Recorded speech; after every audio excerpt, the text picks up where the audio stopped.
쥐뿔도 없는 주제에 우리 딸한테 감히 무슨 생각을 한 거야? 58세 싱글맘 정연. 평생 아들 하나만 바라보며 살아왔습니다. 그런데 아들의 결혼 상견례 자리에서 예비 장모는 정연의 뺨을 후려쳤습니다. 아니, 정확히는 아들의 뺨을. 하지만 그 아픔은 고스란히 엄마의 가슴에 박혔습니다. 그리고 정연은 결심합니다. 이번만큼은 참지 않겠다고. 이야기 시작 전에 구독과 좋아요 해주시면 더 흥미진진한 이야기로 찾아올게요. 오늘의 사연 지금 시작합니다. 아침 햇살이 어느 작은 아파트 부엌으로 스며들었습니다. 저는 늘 하던 대로 된장찌개를 끓이고 아들 민호가 좋아하는 김을 구웠습니다. 30년을 이렇게 살았습니다. 남편이 세상을 떠난 후 오직 아들 하나만 바라보며 엄마, 오늘 일찍 나갈게요. 민호가 넥타이를 매며 말했습니다. 요즘 들어 부쩍 표정이 밝아졌습니다. 연애를 하는 모양이었죠. 저는 아무 말 없이 도시락을 챙겨주었습니다. 그러던 어느 날 저녁이었습니다. 엄마, 저 결혼하려고요. 수저를 놓던 제 손이 잠시 멈췄습니다. 가슴이 덜컥 내려앉으면서도 동시에 뭉클한 뿌듯함이 밀려왔습니다. 드디어 우리 아들도 제 가정을 꾸리는구나. 그래, 좋은 사람이니? 네. 착하고 집안도 괜찮고요. 민호는 수줍게 웃었습니다. 저는 아들의 손을 꼭 잡았습니다. 이 아이 하나 반듯하게 키우려고 얼마나 애썼는데. 며칠 후 상견례 날이 왔습니다. 저는 평생 입어본 적 없는 정장을 꺼내 입고 머리도 단정히 빗어 넘겼습니다. 거울 속 제 모습이 낯설었습니다. 언제부터였을까요? 저를 위해 옷을 차려입은 게. 강남의 한 고급 레스토랑. 샹들리에가 반짝이고 테이블마다 하얀 꽃이 놓여 있었습니다. 저는 긴장한 채 자리에 앉았습니다. 어머님, 안녕하세요. 민호 엄마입니다. 그렇게 인사를 건넸을 때였습니다. 예비 장모 이경숙은 저를 위아래로 훑어보더니 차갑게 입술을 비틀었습니다. 아, 혼자 키우셨다고요? 대단하시네요. 그 말투에는 존경이 아니라 연민도 아닌 어떤 차갑고 날카로운 것이 섞여 있었습니다. 저는 애써 미소를 지으며 고개를 끄덕였습니다. 네, 남편이 일찍 세상을 떠나서요. 그런 배경으로는 고생 많으셨겠어요. 배경? 그 단어가 가슴에 비수처럼 꽂혔습니다. 저는 숨을 참으며 물잔을 들었습니다. 손이 미세하게 떨렸지만 내색하지 않으려 애썼습니다. 민호는 애써 대화를 이어갔습니다. 장모님, 저희 어머니 정말 대단하신 분이세요. 혼자서 저를 대학까지. 그래요? 근데 민호 씨, 대학이 어디라고 했죠? 아, 지방대? 이경숙의 목소리는 점점 더 차가워졌습니다. 그 순간 저는 깨달았습니다. 아, 이 사람은 우릴 처음부터 깔보고 있었구나. 상견례는 점점 냉랭해졌고 끝내 파국을 맞이했습니다. 그리고 그 뒤에 벌어진 일은 제 인생에서 가장 치욕스러운 순간이었습니다. 대화가 진행될수록 이경숙의 태도는 점점 더 노골적으로 변했습니다. 저는 그저 듣고만 있었습니다. 30년간 그렇게 살았으니까요. 참는 것, 그게 제 삶의 방식이었습니다. 하지만 민호는 달랐습니다. 장모님, 저희 어머니를 그렇게 말씀하시는 건. 민호의 목소리가 떨렸습니다. 아들이 저를 지키려 한다는 게 느껴졌습니다. 가슴이 뭉클하면서도 한편으로는 미안했습니다. 내가 짐이 되는구나. 이 아이한테. 뭐, 감히 나한테 지금 대드는 거야? 이경숙의 목소리가 날카롭게 솟아올랐습니다. 주변 테이블의 시선이 일제히 저희 쪽으로 쏠렸습니다. 아니, 그게 아니라 민호가 말을 더듬었습니다. 그 순간이었습니다. 귀청을 찢는 소리와 함께 이경숙의 손바닥이 민호의 뺨을 후려쳤습니다.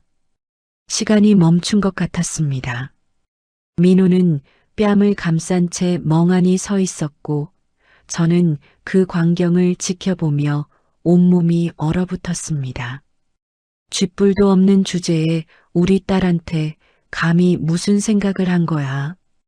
이경숙의 목소리는 레스토랑 전체에 울려 퍼졌습니다. 사람들이 수군거렸습니다.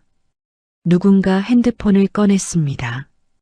저는 떨리는 다리로 일어섰습니다. 저기요. 제 아들한테 왜 그러시는 겁니까? 목소리가 나오지 않을 것 같았지만 어떻게든 말을 꺼냈습니다. 왜긴요? 당신네 같은 사람들이 우리 애한테 붙으려고 하니까 그렇죠.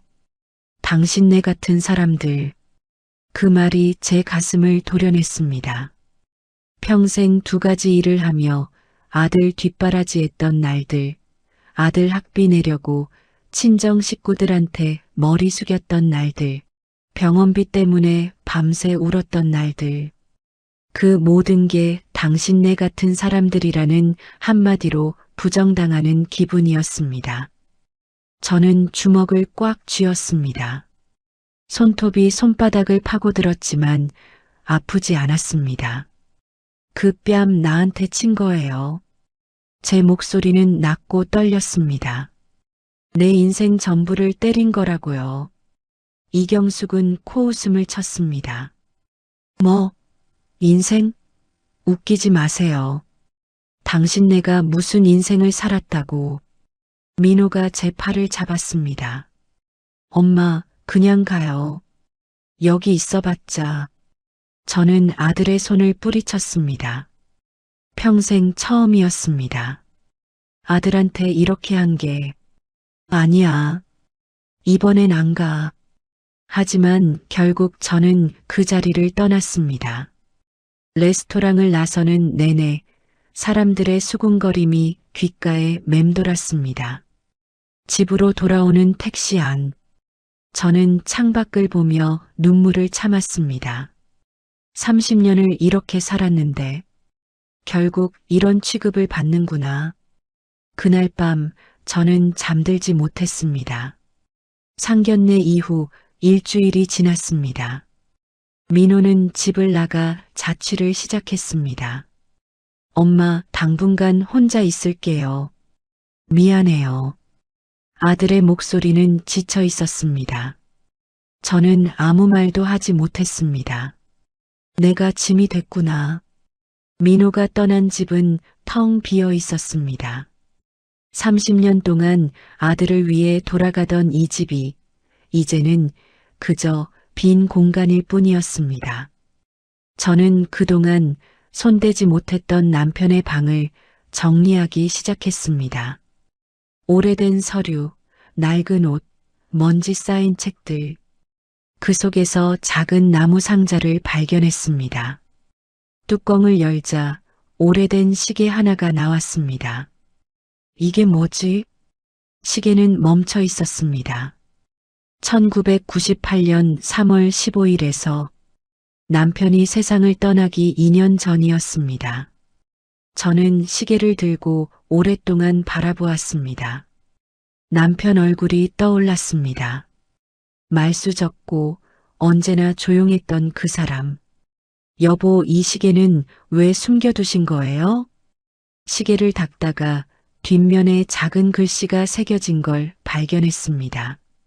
먼지를 털어내고 자세히 보니 선명한 각인이 드러났습니다. 박하규, 당신이 없었다면 서림은 없었습니다. 영원히 기억하겠습니다.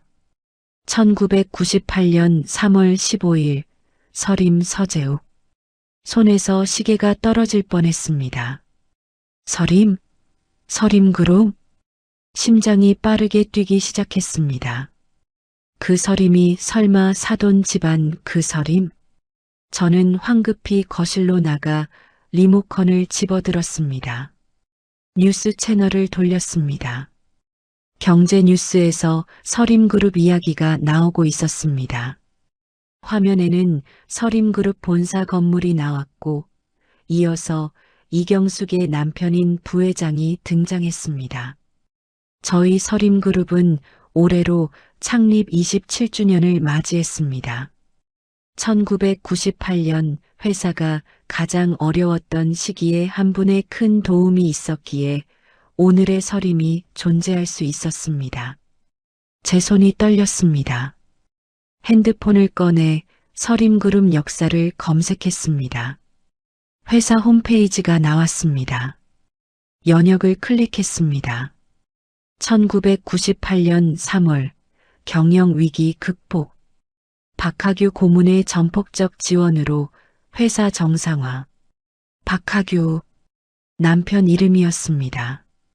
저는 그 자리에 주저앉았습니다. 핸드폰을 떨어뜨릴 뻔했습니다. 고문? 내 남편이 서림그룹의 고문이었다고?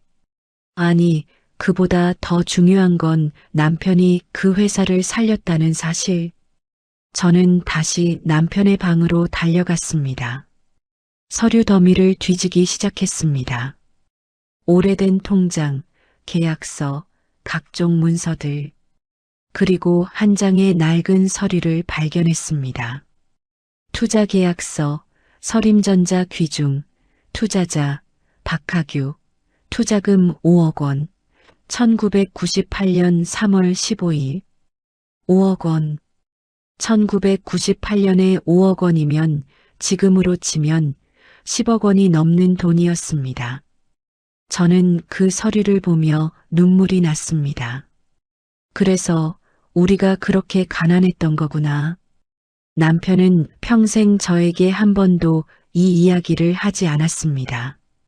우리는 생활비가 부족해서 허리가 휘도록 일했고 남편은 병원비조차 제때 쓰지 못하고 세상을 떠났습니다.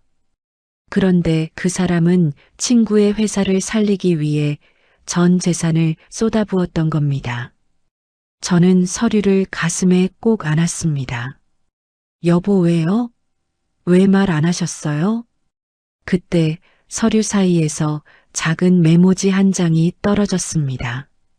남편의 손글씨였습니다. 재우가, 이 돈은 내가 너한테 주는 게 아니야. 내 꿈을 믿고 투자하는 거야. 언젠가 내가 성공하면 나처럼 어려운 사람들 도와줘. 그게 진짜 성공이야. 하규 형, 눈물이 멈추지 않았습니다. 남편은 그런 사람이었습니다. 자신은 가난하게 살면서도 남의 꿈을 위해 모든 걸 내어줄 수 있는. 하지만 이제 저는 알았습니다. 그 회사가 재벌이 됐다는 것도, 그 재벌 가문 사람이 우리를 짓밟았다는 것도. 저는 천천히 일어섰습니다. 시계와 서류를 챙겨 들었습니다. 여보 미안해요.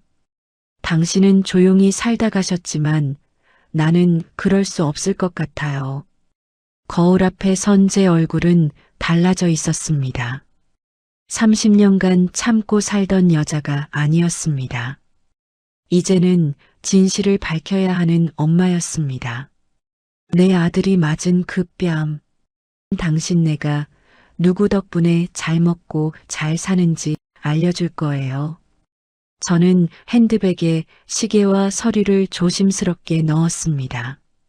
다음 날 아침 저는 서림그룹 본사 주소를 검색했습니다. 강남 테헤란로. 30년 만에 처음으로 저는 제 발로 싸움을 걸기로 했습니다.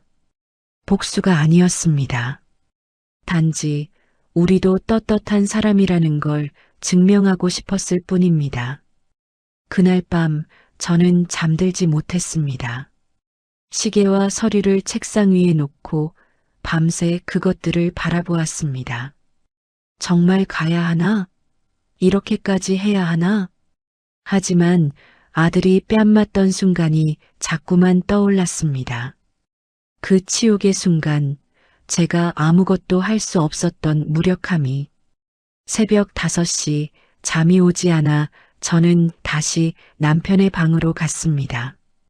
어제 발견한 나무 상자, 그 안에 시계만 있었을까 싶어 다시 열어보았습니다.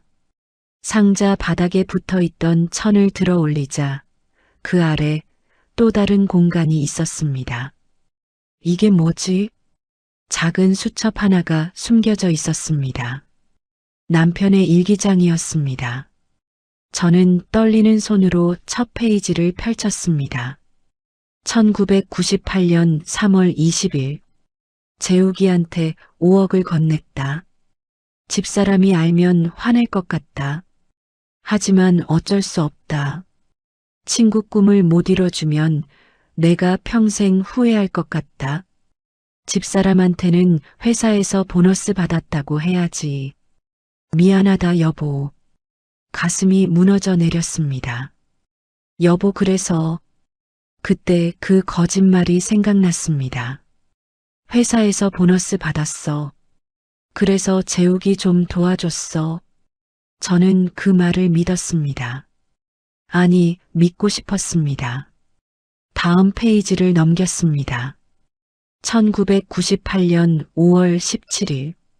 재욱이가 회사 고문 자리를 주겠다고 했다. 거절했다. 나는 그냥 친구 도운 거지. 대가를 바란 게 아니니까. 걔한테 부탁 하나만 했다. 나중에 내가 성공하면 어려운 사람들 도와줘. 그게 진짜 성공이야. 남편은 그런 사람이었습니다. 티내지 않고 대가 바라지 않고. 몇 장을 더 넘기다가 마지막 페이지에 멈췄습니다. 1998년 6월 5일. 요즘 몸이 안 좋다. 병원 가봐야 할 것 같은데 집에 줄 생활비가 더 급하다. 재욱이한테는 절대 말하지 말아야지. 내가 준 건 투자지, 빚이 아니니까. 일기는 거기서 끝이었습니다. 저는 수첩을 덮고 한참을 울었습니다. 그때 병원만 갔어도 내 남편은 안 떠났을 수도 있었는데 남편은 병원비를 아껴 생활비를 냈고 결국 병을 키워 세상을 떠났습니다. 그 모든 게 1998년 그날의 선택 때문이었습니다. 저는 상자를 다시 뒤져보았습니다. 혹시 더 있을까 싶어서였습니다. 상자 옆면에 붙어있던 작은 사진 한 장이 떨어졌습니다. 남편과 낯선 남자가 어깨동무를 하고 웃고 있었습니다. 두 사람 모두 젊고 희망에 차 있는 얼굴이었습니다. 사진 뒷면을 보니 남편 글씨로 이렇게 적혀 있었습니다. 재욱이와 함께 서림전자 공장 준공식 1999년. 저는 그 사진을 오래 들여다보았습니다. 사진 속 서재욱은 새 양복을 입고 웃고 있었지만 남편의 옷차림은 초라했습니다. 낡은 와이셔츠에 해진 구두. 그때 이미 우리는 가난해지고 있었구나. 저는 수첩과 사진을 책상 위에 나란히 놓았습니다. 시계와 서류까지. 이 모든 것이 진실을 말해주고 있었습니다. 남편은 친구를 위해 모든 걸 희생했고 그 친구의 회사는 재벌이 됐습니다. 그리고 그 재벌 가문 사람은 우리를 짓밟았습니다. 저는 핸드폰을 꺼내 서림그룹을 다시 검색했습니다. 연역을 더 자세히 읽었습니다. 2000년 서재욱 회장, 사회복지재단 설립. 2005년 매년 장학금 100명 지급. 2010년 무료 급식소 운영. 재욱 씨는 약속을 지키려고 했던 거네. 남편이 부탁했던 것, 어려운 사람들을 도와달라는 그 약속을. 그렇다면 문제는 재욱 씨가 아니었습니다. 문제는 그 밑에 있는 사람들. 남편의 희생을 모르고 그저 재벌이라는 이유로 남을 깔보는 사람들. 저는 시계를 다시 집어들었습니다. 이 시계와 수첩을 가지고 가면 모든 게 밝혀질 거야. 하지만 동시에 두려웠습니다. 이렇게 하는 게 남편이 원했던 걸까? 남편은 평생 조용히 살았습니다. 티내지 않고 자랑하지 않고. 하지만 저는 달랐습니다. 여보, 미안해요. 나는 당신만큼 착하지 못해요. 저는 수첩과 시계, 서류, 사진을 조심스럽게 가방에 담았습니다. 새벽 햇살이 창문으로 들어왔습니다. 저는 거울 앞에 섰습니다. 정연아, 이제 진짜 시작이야. 그날 오전, 저는 서림그룹 본사로 향하는 지하철을 탔습니다. 가방을 꼭 껴안으며 남편의 일기 마지막 구절을 떠올렸습니다. 내가 준 건 투자지, 빚이 아니니까. 맞아요, 여보. 투자였죠. 하지만 그 투자가 누구 덕분이었는지 이젠 그들이 알아야 해요. 지하철이 강남역에 도착했습니다. 저는 깊게 숨을 들이쉬고 일어섰습니다. 30년 만에 처음으로 저는 제 목소리를 내기로 했습니다. 서림그룹 본사는 강남 한복판에 우뚝 서 있었습니다. 유리로 뒤덮인 고층 빌딩. 저는 그 앞에 서서 한참을 올려다보았습니다. 여기가 남편이 살린 회사구나. 로비에 들어서자 경비원이 다가왔습니다. 어떻게 오셨습니까? 저 회장님을 뵙고 싶습니다. 예약이 있으신가요? 없습니다. 하지만 이걸 보여드리면. 저는 떨리는 손으로 시계를 꺼냈습니다. 경비원은 의아한 표정으로 시계를 쳐다보더니 무전기를 들었습니다. 얼마 후 비서실 직원이 내려왔습니다. 손님, 이게 정말 어디서 구하신 겁니까? 제 남편 유품입니다. 남편분이 혹시 성함이? 박하규입니다. 그 순간 비서의 얼굴이 창백해졌습니다. 잠시만 기다려주세요. 바로 모시겠습니다. 10분 후 저는 최상층 회장실로 안내되었습니다. 넓은 집무실. 창밖으로 서울 전경이 한눈에 들어왔습니다. 그리고 그곳에서 60대로 보이는 한 노인이 저를 기다리고 있었습니다. 어서 오십시오. 서재욱 회장이었습니다. 남편의 사진 속 그 청년이 이제는 백발의 노인이 되어 있었습니다. 저는 시계를 테이블 위에 조심스럽게 내려놓았습니다. 이 시계 회장님이 새기신 거 맞습니까? 노 회장은 시계를 들어 오랫동안 바라보았습니다. 그의 손이 떨렸습니다. 이게 하규 형이 가지고 있던 거였군요. 형? 네. 하규 형은 저에게 친형 같은 분이었습니다. 아니, 은인이셨죠. 노 회장은 천천히 말을 이어갔습니다. 1998년 저희 회사는 완전히 망할 뻔했습니다. 부도 직전이었죠. 은행도 투자자도 모두 등을 돌렸을 때 하규 형만이 저를 믿어줬습니다. 저는 숨을 죽이고 들었습니다. 형은 본인 전 재산을 털어서 저희 회사에 투자해 주셨어요. 5억이라는 큰 돈을. 덕분에 회사는 살아났고 지금의 서림그룹이 될 수 있었습니다. 노 회장의 목소리가 떨렸습니다. 하지만 형은 그 이후로 제 도움을 한 번도 받지 않으셨어요. 고문 자리도 거절하시고 내 꿈이니까 내가 알아서 잘 살아라고만 하시고. 노 회장의 눈시울이 붉어졌습니다. 제가 아무리 찾아뵙고 보답하려 해도 형은 계속 피하셨어요. 그러다 어느 날 돌아가셨다는 소식을 들었습니다. 장례식장에도 못 갔어요. 어디서 하시는지 몰랐으니까요. 저는 가방에서 투자 계약서를 꺼냈습니다. 이것도 보시겠어요? 노 회장은 서류를 보더니 그 자리에서 고개를 떨구었습니다. 형님, 정말 죄송합니다. 저는 수첩도 꺼내 펼쳤습니다. 남편이 회장님께 한 가지 부탁을 했다고 적혀 있더군요.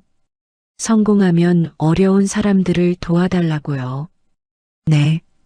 그 약속 지키려고 노력했습니다. 장학재단도 복지사업도 전부 형님과의 약속 때문이었어요. 노 회장이 고개를 들었습니다. 그런데 어떻게 이렇게 찾아오신 겁니까? 혹시? 저는 깊게 숨을 들이쉬고 상견례에서 있었던 일을 담담히 말했습니다. 이경숙이 누구인지, 그날 무슨 일이 있었는지, 제 아들이 어떻게 뺨을 맞았는지. 노 회장의 얼굴이 점점 굳어갔습니다. 그게 우리 부회장 부인이었다고요? 네. 은인의 아드님 뺨을 때렸다고요? 네. 노 회장은 책상을 탁 쳤습니다. 이건 절대 그냥 넘어갈 수 없는 일입니다. 회장님, 저는 노 회장의 손을 잡았습니다. 저는 복수하려고 온 게 아닙니다. 그럼요. 그냥 제 남편이 어떤 사람이었는지, 우리 가족이 떳떳한 사람들이라는 걸 확인하고 싶었을 뿐이에요. 노 회장은 잠시 침묵하더니 고개를 끄덕였습니다. 알겠습니다. 하지만 이 일은 세상에 알려져야 합니다. 예. 은인을 모욕한 사람들이, 그것도 은인 덕분에 잘 먹고 잘 사는 사람들이 그런 짓을 했다는 게 알려져야 해요. 그래야 형님의 희생이 헛되지 않습니다. 저는 망설였습니다.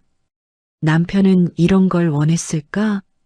하지만 노 회장은 이미 내선 전화를 들고 있었습니다. 홍보팀장, 지금 당장 올라오세요. 그리고 언론사 연락처 준비하고요. 그렇게 진실은 세상으로 나가기 시작했습니다. 일주일 후 언론은 연일 이 이야기를 대서특필했습니다. 서림그룹의 숨은 은인, 가난하게 살다 세상 떠나. 재벌 부인, 은인의 아들 뺨 때려. 5억 투자로 재벌 만들어줬지만 정작 본인은 병원비 없어 사망. 저는 집에서 뉴스를 보며 복잡한 심경이었습니다. 화면에는 상견례 당시 레스토랑의 CCTV 영상이 나왔습니다. 누군가 제보한 모양이었습니다. 이경숙이 민호의 뺨을 때리는 장면이 그대로 방송됐습니다. 인터넷은 난리가 났습니다. 은혜도 모르는 재벌들, 5억 받아놓고 은인 가족 무시, 서림그룹 불매운동 시작합니다. 서림그룹 주가가 폭락했고 본사 앞에는 항해 시위가 벌어졌습니다. 통쾌해야 하는데 왜 이렇게 허전하지? 핸드폰이 울렸습니다. 민호였습니다. 엄마, 지금 뉴스 봤어요? 그래. 엄마가 한 거예요? 왜 말 안 하셨어요? 미안하다. 엄마가 그냥 참을 수가 없었어. 아버지가 그런 분이었다는 것도 왜 몰랐어요? 왜 숨기셨어요? 민호의 목소리에는 서운함이 묻어났습니다. 저는 한참을 침묵하다가 말했습니다. 엄마도 몰랐어. 일주일 전에야 알았어. 내 아버지가 남긴 수첩을 발견해서. 수첩이요? 그래. 내 아버지는 그런 사람이었어. 아무한테도 말 안 하고 조용히 살다 가신 분. 그런데 왜 엄마는 이렇게 하신 거예요? 엄마는 내 아버지만큼 대단한 사람이 아니니까. 저는 쓴웃음을 지었습니다. 엄마는 그냥 내 아들이 떳떳하게 살았으면 좋겠어서. 그게 다야. 며칠 후 서림그룹은 비상경영회의를 열었습니다. 뉴스에서 속보가 나왔습니다. 서림그룹 이철수 부회장 사퇴 의사 밝혀. 이경숙 여사 공개 사과문 발표 예고. 저는 TV를 껐습니다. 더 이상 보고 싶지 않았습니다. 내가 원했던 게 이런 건가? 그날 밤 민호가 집에 들렀습니다. 엄마 괜찮으세요? 응. 근데 엄마 이경숙 씨 딸이랑 저 결혼 파혼됐대요. 미안하다. 아니에요. 괜찮아요. 민호는 제 손을 잡았습니다. 사실 저도 뺨 맞고 나서 생각 많이 했어요. 저 사람들이랑 가족이 되는 게 맞나 하고요. 민호야, 엄마, 아버지 수첩 저도 볼 수 있을까요? 저는 수첩을 꺼내 아들에게 건넸습니다. 민호는 한참 동안 수첩을 읽었습니다. 눈시울이 붉어졌습니다. 아버지 이렇게 사신 거였구나. 응. 엄마, 아버지는 왜 말씀 안 하셨을까요? 저는 창밖을 바라보며 천천히 말했습니다. 내 아버지는 늘 말씀하셨어. 진짜 빛은 이름 없이 비추는 거라고. 그럼 엄마는요? 왜 이렇게 크게 만드신 거예요? 엄마는, 저는 아들을 바라보았습니다. 엄마는 그 빛이 너무 조용해서 아무도 몰라주는 게 속상했어. 특히 내가 뺨 맞았을 때는 더. 민호가 저를 꼭 안았습니다. 엄마 고마워요. 그날 밤 저는 혼자 남았습니다. 뉴스는 여전히 이 이야기로 시끄러웠고 SNS는 댓글로 넘쳐났습니다. 하지만 제 마음은 텅 비어 있었습니다. 여보, 이게 맞는 걸까요? 그때 초인종이 울렸습니다.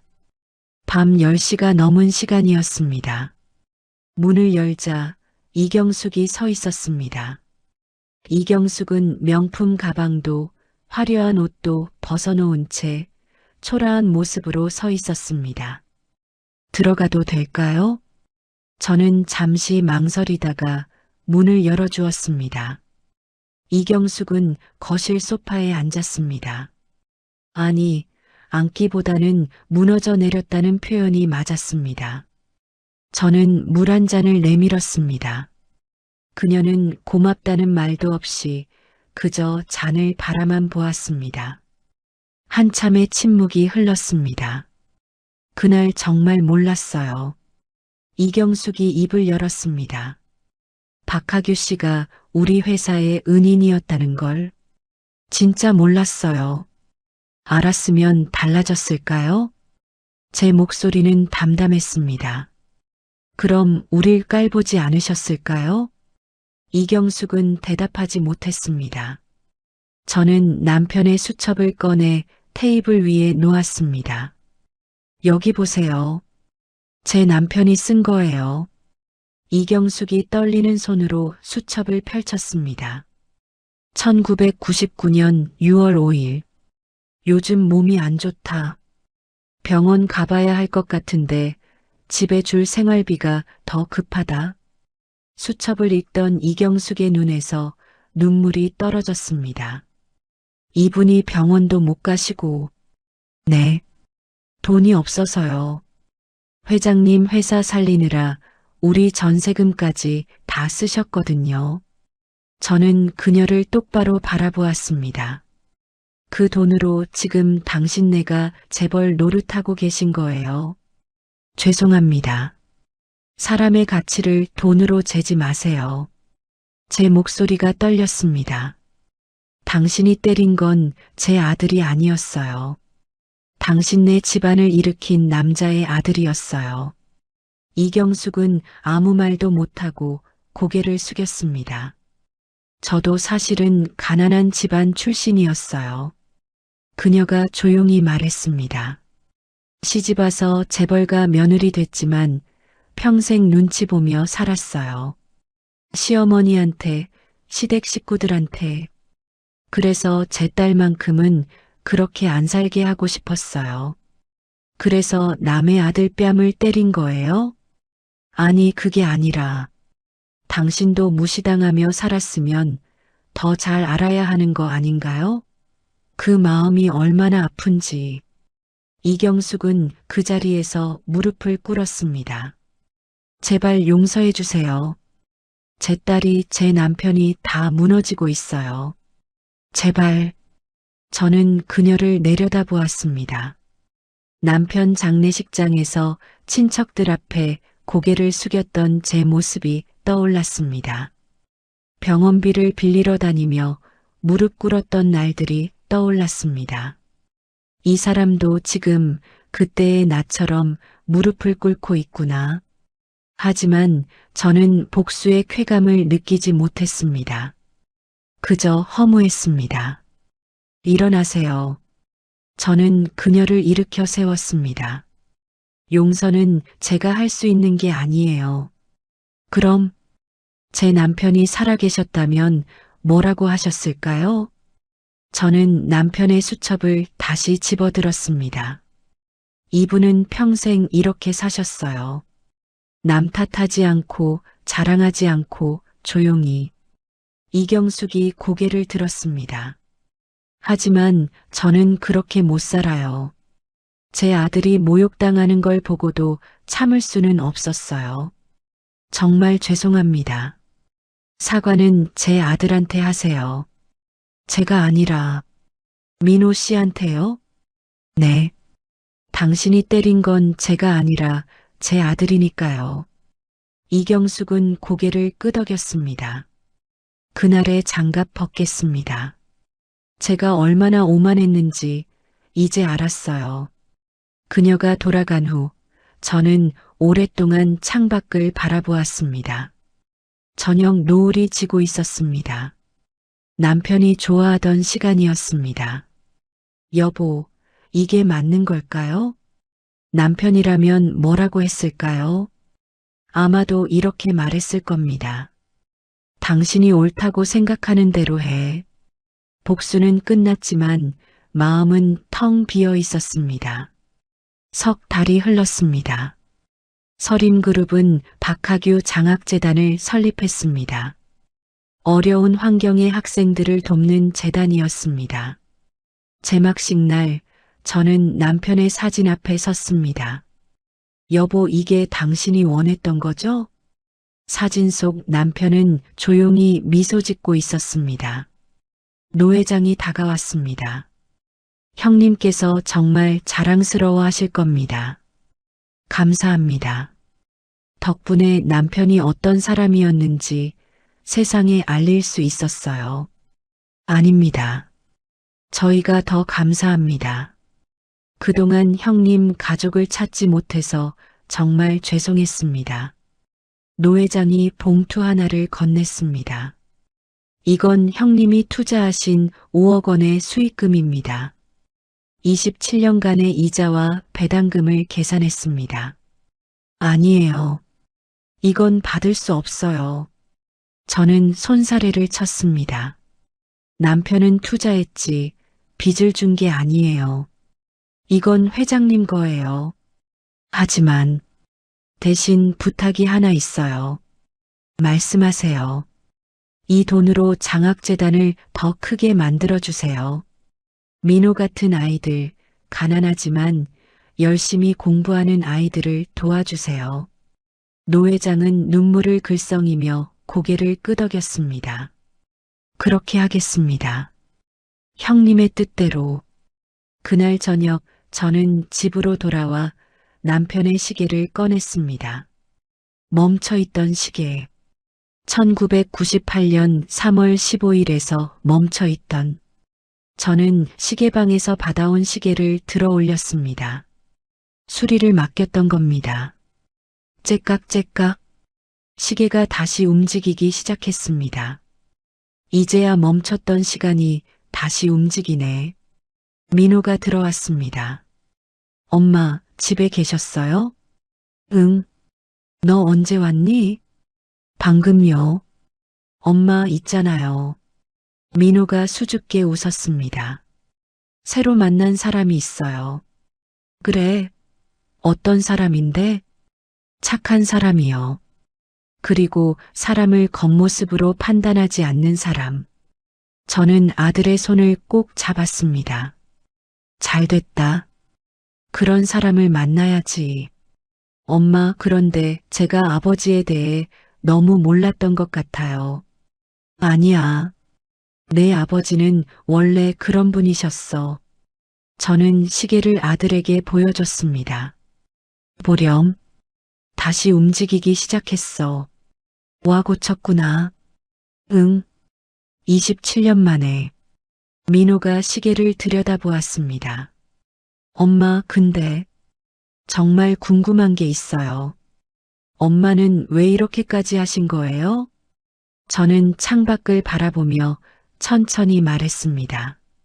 대단한 건 빛을 남기는 게 아니야. 빛을 남기고도 조용히 떠날 줄 아는 게 대단한 거지. 그럼 엄마는요? 엄마는, 저는 미소 지었습니다. 엄마는 그만큼 대단하지 않아서 그냥 내 아들이 떳떳하게 살았으면 좋겠었어. 민호가 제 손을 꼭 잡았습니다. 엄마도 충분히 대단해요. 아버지만큼. 고마워. 며칠 후 이경숙이 민호를 찾아왔다고 연락이 왔습니다. 민호는 그녀를 만나고 돌아와 말했습니다. 엄마, 이경숙 씨가 사과하러 왔었어요. 그래.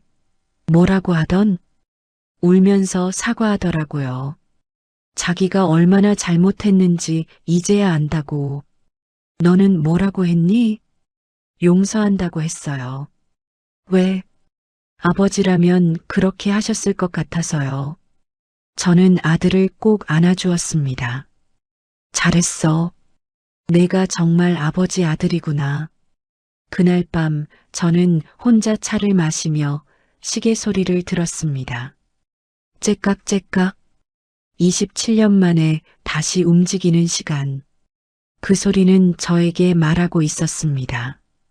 이제 당신도 당신의 시간을 살아. 저는 남편의 사진을 바라보며 속삭였습니다. 여보, 이제 좀 떳떳해진 것 같아요. 우리 아들도 저도. 사진 속 남편은 여전히 조용히 미소 짓고 있었습니다. 창밖으로 봄바람이 불어왔습니다. 새로운 계절이 시작되고 있었습니다. 뺨의 자국은 사라졌습니다. 하지만 품격은 남았습니다. 진짜 빛은 돈이 아니라 사람이 사람을 대하는 태도에서 나옵니다. 그리고 그 빛은 세대를 넘어 이어집니다. 당신의 자녀에게 당신은 어떤 빛을 물려주고 싶으신가요? 이야기를 끝까지 들어주셔서 감사합니다. 누군가의 이야기 속에서 당신의 마음이 쉬어갈 수 있길 바랍니다. 구독과 좋아요로 이 따뜻한 여정을 함께 해주세요. 다음 이야기에서 또 만나요.